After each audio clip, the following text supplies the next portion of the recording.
assunto polêmico. Está em vigência desde o dia 2 de maio desse ano a Lei 12.619, que impõe várias exigências e limitações a todos os motoristas profissionais no Brasil.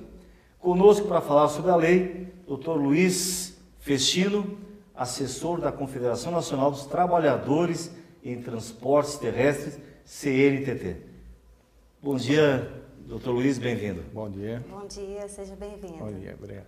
O Brasil inteiro viu nos últimos dias, nas últimas semanas, e alguns experienciaram, o tumulto nas estradas, rodovias, devido ao movimento promovido pelos caminhoneiros contra a fiscalização de trânsito da aplicação dessa lei, O que essa lei traz? Porque a lei é muito mais abrangente do que a mídia divulgou, Não é apenas para o caminhoneiro, é para todos os motoristas profissionais. É para todos os motoristas. Táxi, ônibus. Táxis, ônibus, servidores até públicos. o servidor público, para todos os motoristas. Então, existia muitos projetos de lei separados, ou para o ônibus, ou para o caminhão. E nós conseguimos juntar em uma única lei a regulamentação para todos os motoristas. Porque não existe diferença, A posição, porque a mídia não vendeu bem essa ideia.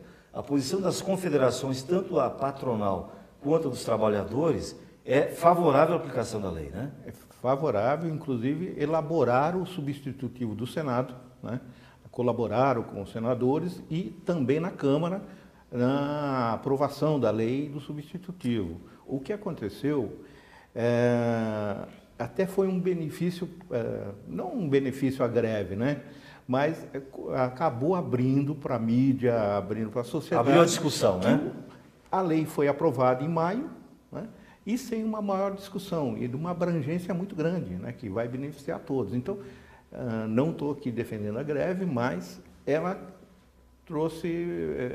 Então, serão os benefícios e alguns prejuízos, Sim. No qual, assim, os benefícios seriam a parada para os motoristas de 4 em 4 horas e de meia hora, Não. Quanto tempo seria?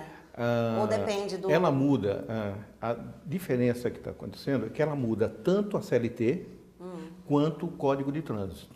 Então, para os trabalhadores com vínculo empregatício, é a lei no total.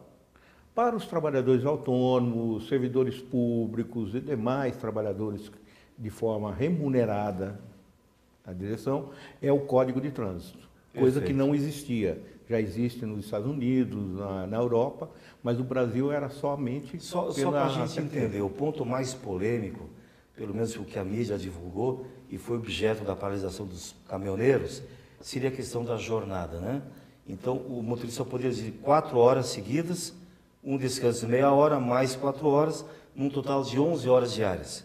É mais ou menos isso? Não, a jornada, aprovar a jornada de trabalho, aí nós vamos separar a jornada de trabalho, tempo de direção e tempo de espera. Esclareça para nós então isso. Então, jornada de trabalho é até 8 horas. 8 horas de jornada de trabalho. Perfeito.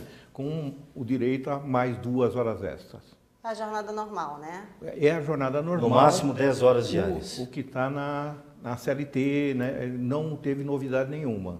Só a novidade é que a cada 4 horas, todos esses motoristas são obrigados a parar por meia hora. Fazer um descanso.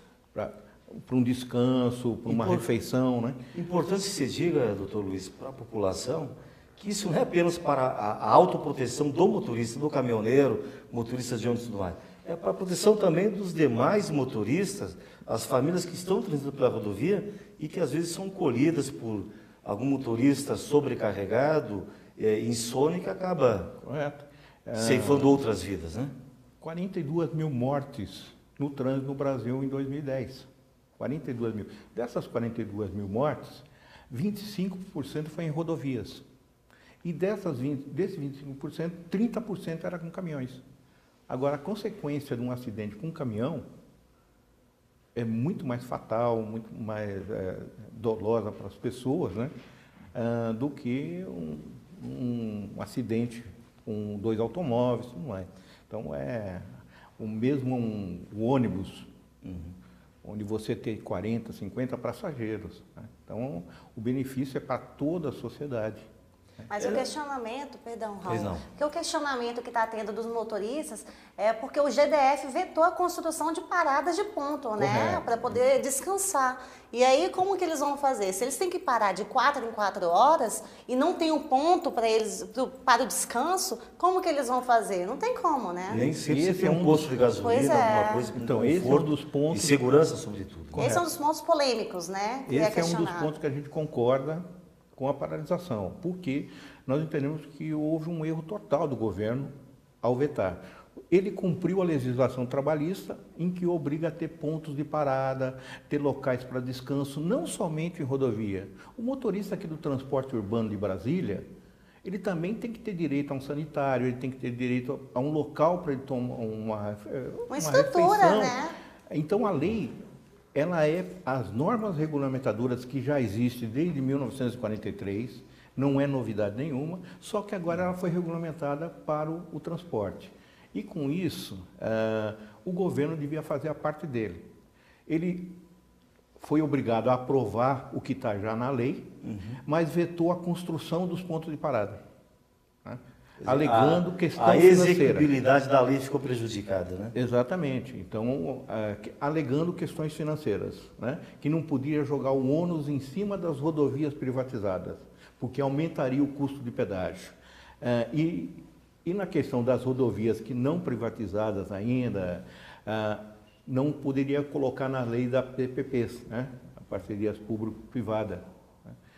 Só que o custo é muito maior num acidente. Eu tenho a impressão, Entendeu? doutor, eu tenho a impressão que, pelo que a gente vê nas rodovias, a disputa do mercado que ocorre nas rodovias, se houvesse concessões em quem construir um ponto de descanso, pudesse explorar um bar, um restaurante, até um hotel e tudo Exatamente. mais, certamente seria custeado isso, né? Exatamente. Aumenta. Falta um pouco de inteligência apenas e vontade política, né? Você teria um aumento do emprego nesses pontos de parada, que não é o que se imaginou, não é um simples local para parar, não. A lei é bem clara. O transporte de produto perigoso, ele não iria parar no mesmo local, teria que ter uma área especial. O caminhão que está com produto perigoso não vai ficar Perfeito. na mesma área. Aí a construção de hotel, revenda de automóvel, restaurante, né? Então você geraria emprego. Farmácia, barbeiro, Farmácia, tudo. toda uma Alfaiate, estrutura, né? dentista, E com que toda uma estrutura por esse e com o montado. veto, né, se torna impossível. Aí nós damos razão, que eu não vou ficar parado com o meu caminhão numa rodovia, Na sombra de uma Correndo perigo, pitangueira, né? né? correndo perigo. Na sombra de uma pitangueira, né? Doutor Exatamente. Luiz, eu vi algumas entrevistas de empresários, não sei se representando ou não a Confederação dos Empresários, a CNT, dizendo que a aplicação dessa lei aumentaria em 30% o custo do frete. Isso procede? Procede. Procede. Mas quem é que está mais reclamando? É um embarcador. Hoje, quem mais está fazendo pressão é o grande embarcador, o agronegócio, que tem aquele transporte que o Brasil já não suporta mais. Toda a soja sendo transportada de caminhão. Então não há uma política para a ferrovia, né? Uma política de integração do transporte, e eles querem baratear o custo através do caminhão, obrigando o motorista a trabalhar 30, 40 horas. Eu tenho andado por Minas Gerais, pelo Mato Grosso, por Goiás. Final de semana passada estive no Mato Grosso do Sul e fiz as duas pontas do estado. Fui no sábado a São Gabriel do Oeste e domingo a Ponta Porã, lá no extremo sul, Pedro Juan Cabaleiro, no querido Paraguai. E o que a gente vê nas rodovias, professor, eu acho que o grande custo do frete não é o diesel, não é o pedágio, não é o salário do caminhoneiro, não é o pneu. O grande custo chama-se o desperdício.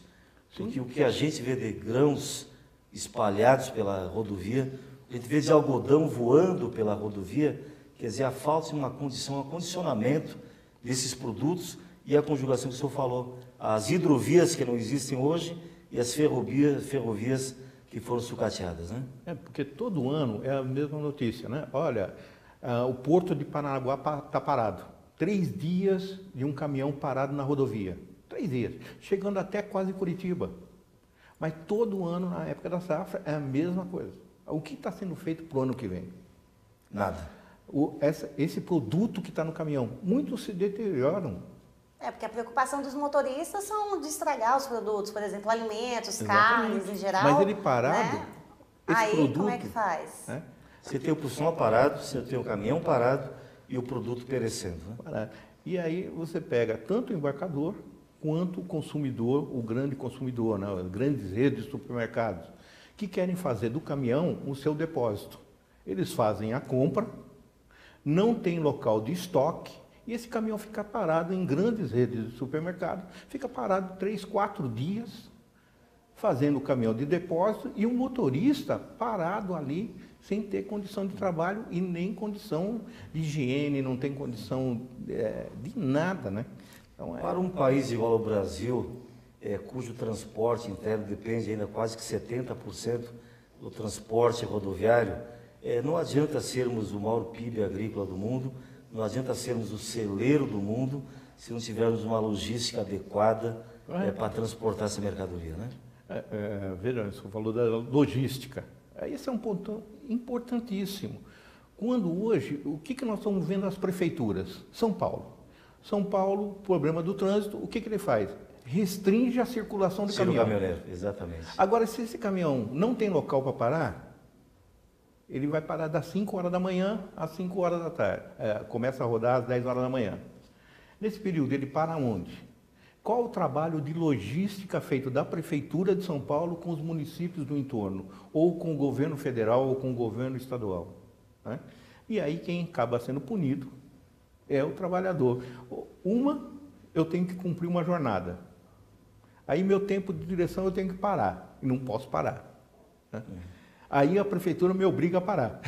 Principalmente os autônomos, né? Porque eles correm contra o tempo, né? O autônomo, o grande problema é que ele ganha por frete.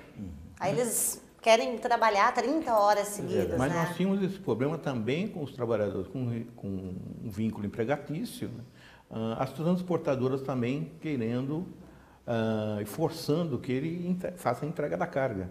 Né? Então, tem horário, tem prazo, tem tudo, exatamente. né? Doutor Luiz, a sua entrevista foi maravilhosa, esclareceu os aspectos que nós abordamos aqui hoje. Eu realmente não tinha visto nenhuma entrevista e nenhuma reportagem na TV até hoje. Eu fiquei esclarecido com a sua entrevista e eu queria dizer o seguinte, o afetado direto é o motorista profissional, o afetado direto é o empresário do ramo de transportes, mas no final das contas, todos os trabalhadores do Brasil acabam pagando a conta, porque isso vai refletir no preço do biscoito, no preço do feijão, do arroz, da soja, do óleo, do açúcar que nós compramos no supermercado, né? Correto. Leve o nosso abraço a toda a diretoria da Confederação. Obrigado por seus esclarecimentos e sempre tiver qualquer outra novidade para trazer ao debate, Canal Trabalhador está totalmente à disposição. E eu agradeço porque é uma oportunidade que nós não temos sempre, né? Então é coisa muito difícil colocar a questão de condições de trabalho, né? E vocês passam a ter agora. Muito obrigada, doutor Luiz. E não esquecendo que tem a cartilha também, falando sobre a regulamentação da profissão de motorista. Porque todos os motoristas fazem parte, então tem que saber um pouquinho o que é que ensina e fala sobre todos os motoristas em geral, né? Não especificando, mas sim generalizando, que são todos os motoristas. Então, olhem, dê uma olhadinha na cartilha e aprendam um pouquinho mais como trabalhar melhor e ter uma qualidade de vida bem melhor. Vamos a um rápido intervalo e voltamos em seguida.